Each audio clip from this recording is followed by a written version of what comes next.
मैं पुष्कर राज से आया हूँ महाराज जी। आप कह रहे हैं महाराज जी कि भगवान ने ये सारे युग मतलब अगर समाप्ति करने तो बनाए क्यों, खेल खेल क्यों रचा ऐसा, मतलब अगर भगवान ने क्यों रचा, ये नहीं, ये प्रश्न नहीं किया जा सकता। इसका उत्तर भगवान देंगे। हम तो उनके भक्त हैं, हम तो उनके दास हैं। भगवान से प्रश्न करो कि आपने क्यों रचा। गुरु जी, जब मृत्यु ही मतलब सब कुछ अंत करना है भगवान को, अंत नहीं कर, किसी का अंत नहीं है, खेल है, परिवर्तन है। आप बताओ अंत क्या है। जैसे सभी लोग बोलते हैं कि अपना कलयुग का अंत हो जाएगा, सृष्टि का विनाश हो जाएगा, सब कुछ हो जाएगा। हमारी बात सुनो, 3 लीलाएं हैं भगवान की, वो हर क्षण होती रहती है। ये सेकंड है, इस सेकंड में लाखों लोग पैदा हो गए, लाखों लोग मर गए, लाखों लोग आनंदित हैं, लाखों लोग दुखी हैं। पूरी सृष्टि में भगवान ने 3 लीलाएं की, ब्रह्मा रूप से सृजन करना, विष्णु रूप से पालन करना और शिव रूप से संहार करना। वही भगवान ब्रह्मा है, वही भगवान हरि है, वही भगवान हर है, कोई अंतर तो नहीं। और वही चराचर जीव बने हुए हैं, कोई और थोड़ी है। वो अपने आप से अपने आप का सृजन करते हैं, अपने आप से अपने आप का पालन करते हैं और अपने आप से अपने आप का संहार कर देते हैं। आपको इसलिए प्रश्न उठा कि आप देहाभिमानी जीव हो। आप इस समय देह भाव से बोल रहे हो, देह भाव से बोल रहे हो, क्योंकि देह भाव ही है। अभी परमात्मा भाव में तो आए नहीं हो, इसलिए आपको बड़ा भयावह लग रहा है। भगवान ने ऐसा किया क्यों, भगवान ने ऐसा रचा ही क्यों, जब विनाश ही करना था तो रचना क्यों था। नहीं, उनका खेल है। जैसे बच्चे जो है ना घरौंदा बनाते हैं, बिगाड़ देते हैं, उनसे पूछो क्यों, ऐसा क्यों किया, उनका खेल है। उनके पास क्यों का उत्तर थोड़ी। गांव में जैसे बैलगाड़ी जा रही तो बच्चे बैठ गए और आधा किलोमीटर दूर गए, फिर उतर के वहां से पैदल आ रहे उनसे पूछो क्यों, तो उनके पास उत्तर है क्या, खेल है उनका। ऐसे ही भगवान का एक माया में ये खेल है। एको हम बहुत श्यामा, एको हम, मैं एक बहुत रूपों में हो जाऊं। तो वही भगवान बहुत रूपों में होकर अपने आप से अपने आप का पालन करते हैं, अपने आप से अपने आप का संहार करते हैं। कोई दूसरा हो तो उनको दर्द की बात आवे, वो अपने आप में खेल रहे हैं। आग भी वही है, मृत्यु भी है, सब कुछ हरण करने वालों में मृत्यु मैं हूं। तो कोई दूसरा हो तब हो ना, अपने आप से अपने आप को खेल। जादूगर अपने आप को काटता है, अपने आप को दुनिया को दिखाता है नाना प्रकार के, उसको कोई ना आश्चर्य होता, ना कोई दुख होता, ना कोई सुख होता है। ऐसे ही भगवान को ना कोई आश्चर्य, ना कोई दुख है, ना सुख। अनंत ब्रह्मांड एक संकल्प में अपने आप में रच दिए, आप ही बन गए, आप ही पालन कर रहे हैं अपना, और आप ही अपना विनाश कर रहे हैं। तो उसमें परेशानी क्या है। परेशानी हमारी है जो हम आपको भूल गए हैं। आप कौन है, तो आप शरीर को लेकर के बोलेंगे मैं अमुक हूं, मेरा नाम यह है, वो नहीं है। तो इस ढांचे का परिचय देना, परिचय बताइए, तो आप अपने को जान पाए कि आप कौन है। जब अपने को जान पाओगे तो आप ही है उत्तर देने वाले, आप ही फंस गए हैं। अगर आप इससे मुक्त हो जाओ तो कहा गया ब्रह्मविद ब्रह्मवि भवति, जो ब्रह्म को जान लेता है वो ब्रह्म में हो जाए। जानत तुम्हें तुम्हें हो जाए। क्यों तुम्हें हो जाए, क्योंकि वही है ही है, एक हम बहुत श्यामा, वही परमात्मा है। फिर कोई प्रश्न है। और विनाश किसी का नहीं होता, रूप परिवर्तन होता है। जैसे शरीर जला दिया गया तो अग्नि तत्व में, वायु तत्व वायु तत्व में, जल तत्व जल में, पृथ्वी पृथ्वी तत्व, आकाश आकाश तत्व में। जीवात्मा अविनाशी है, वो अपने कर्मानुसार मन को लेकर दूसरे शरीर में चला गया। मृत्यु किसकी, किसी की नहीं। जब विनाश पूरा होता है तो पूरी सृष्टि 100 वर्ष सूखा पड़ता है, भयंकर, फिर 100 वर्ष अग्नि, फिर भयंकर जल, 100 वर्ष तक जल।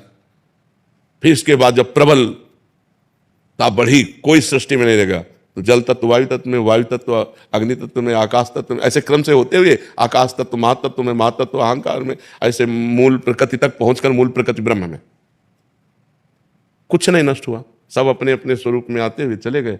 फिर जब सृष्टि हुई तो ब्रह्म, ब्रह्म से मूल प्रकृति, मूल प्रकृति से त्रिगुणात्मिका प्रकृति, त्रिगुणात्मिका प्रकृति से महातत्व, महातत्व से अहंकार, अहंकार से पूरी सृष्टि।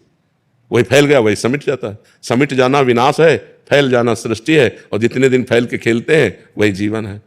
इसीलिए तो जब ज्ञान हो जाता है तो पूरी सृष्टि से राग खत्म हो जाता है। कुछ नहीं, कोई 10-20 नहीं है यहाँ, एक ही है, एक ही परमात्मा का सारा खेल चल रहा है। वही आप भी हैं, लेकिन आप अपने को जान पा रहे हैं। मैं परमात्मा कैसे हो सकता हूं, तो आप देह भाव से बोल रहे हैं। स्वरूप में आइए, स्वरूप कौन है, स्वरूप कौन है, तो स्वरूप का ज्ञान है नहीं। तो इसीलिए देह भाव के होने के कारण जन्म मरण, दुख सुख, लाभ हानि, मान अपमान, जय पराजय, ये भोगना पड़ रहा है, बड़ा कठिन है। इसीलिए भजन करो और मुक्त हो जाओ। साधन धाम मोक्ष कर द्वारा, मोक्ष को प्राप्त कर लो तो ये जीवन सार्थक हो जाएगा। नहीं तो फिर ये चलता रहेगा, पुनरपि जननम पुनरपि मरणम पुनरपि जननी जठरे शयनम। भगवान ने किसी को नहीं रचा, अपने आप से अपने आप को रचा, दूसरा कोई नहीं है। आप देखो ये क्या है, पंचभूतों से बना हुआ शरीर है ना। पंचभूत कौन है, ये परमात्मा स्वरूप है।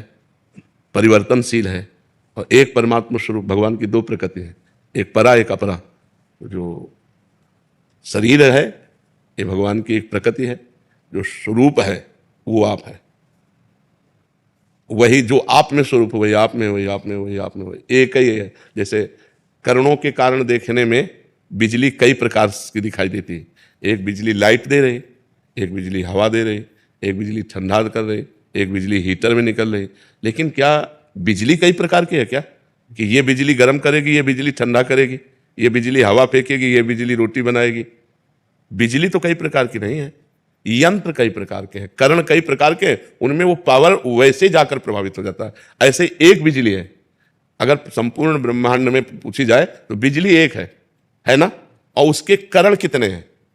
करोड़ों हो सकते हैं, करोड़ों करण है, करोड़ों प्रकार से उसका प्रयोग हो रहा है। ऐसे ही ये करोड़ों अरबों करण हैं, लेकिन इसमें परमात्मा का पावर एक है।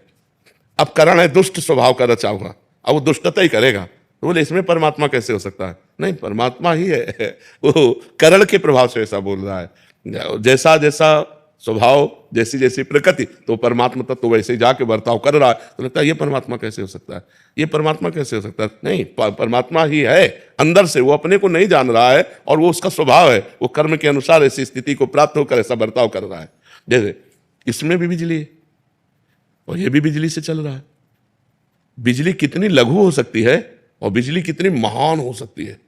बड़े बड़े मशीनें चल रही फैक्ट्रियों में, नहीं चल रहे, बड़े बड़े कार्य उससे हो रहे, तो एक छोटा सा पंखा भी उसी से चल रहा है, छोटा सा माइक भी चल रहा है, तो एक चींटी से लेकर ब्रह्मा तक सब उसी परमात्मा से संचालित है। वही परमात्मा है, दूसरा नहीं उसमें। और हम लोग द्वैत में ही फंसे हुए, दूसरा है, ये सब दूसरे हैं। हमारा परिवार, हमारा घर, मैं, शरीर, इसी अज्ञान की निवृत्ति के लिए अध्यात्म है। जब अध्यात्म, तो एक स्वप्न चल रहा है। जैसे स्वप्न में आपने देखा, बहुत सी सामान देखा, बहुत से व्यक्ति देखे, अच्छा बुरा स्वप्न देखा, क्या कुछ होता है क्या? तो ये कब पता चलता है? स्वप्न देखने के समय पता चलता है क्या? हाँ, जब हम जगते हैं तब हमको पता चलता है कि वो झूठा था, उसमें कुछ भी सत्य नहीं था, उसमें कोई नहीं था, एक मन ही हमारा केवल सब कुछ रचे हुए था। ऐसे ही जब हम ज्ञान में जागते हैं तो कुछ नहीं है, एक परमात्मा ही परमात्मा है। वासुदेवा सर्वमिति सा महात्मा सुदुर्लभा, बहुनाम जन्म नामन्ते ज्ञानवान माम प्रपद्यते, वासुदेवा सर्वमिति सा महात्मा सुदुर्लभा। बहुत जन्मों की साधना के बाद जब ये ज्ञान प्राप्त होता है कि एकमात्र भगवान वासुदेव ही विराजमान है, दूसरा कोई नहीं, सब वासुदेव, सर्वम खलमिदम ब्रह्म, सब ब्रह्म। अब कहाँ परेशानी? वो अपने आप में अपना सृजन कर रहा है, पालन कर रहा है, विनाश कर रहा है। ये स्वप्न है। उमा कहूं मैं अनुभव अपना, सत हरि भजन जगत सब। तो सपने में हम सब कुछ देख रहे हैं। एक जागृत अवस्था जो हम मान रहे हैं ये मोह की है। स्वप्न में अपने को सोया हुआ मानते हैं क्या? उसमें जागते हुए तो होते हैं, लेकिन क्या जागते हैं क्या? ऐसे ही मोह निशा सब सो निहारा, मोह निद्रा अज्ञान में हम इस समय हैं। और जिस समय ज्ञान प्राप्त होगा, असली में जागना ज्ञान में होगा, तब आप देखना, जब ज्ञान प्रकट हो जाता है, एकमात्र भगवान ही भगवान।